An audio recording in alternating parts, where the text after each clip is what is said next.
नमस्कार, मी प्रियांका. बी न्यूज मध्ये आपलं स्वागत.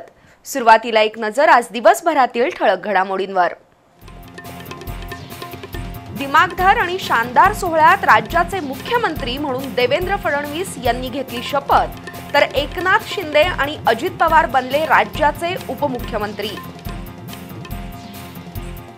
काळम्मावाडीच्या डाव्या कालव्याला पनोरी गावाजवळ भगदाड, लाखो लिटर पाणी शिरलं शेतात. एकीकडे पाणी वाया तर दुसरीकडे पिकांचं मोठं नुकसान. जलसंपदा विभागाच्या दुर्लक्षाबद्दल शेतकऱ्यांचा संताप. भारतीय शेअर बाजारात तेजी, 809 अंकांनी वाढून सेन्सेक्स 81,765 वर, तर निफ्टी 240 अंकांनी वाढून 24,708 वर. गुंतवणूकदारांनी केली 2.55 लाख कोटींची कमाई.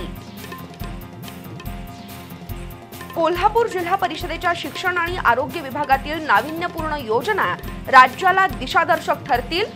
विभागीय आयुक्त चंद्रकांत पुलकुंडवार यांच्याकडून जिल्हा परिषदेची तपासणी. आणि कृष्णा काठावर असलेल्या श्री दत्तगुरूंच्या मनोहर पादुकांच्या दर्शनासाठी भक्तांची मांदियाळी. मार्गशीर्ष गुरुवार निमित्त नरसोबावाडीची सफर बी न्यूजच्या कॅमेऱ्यातून.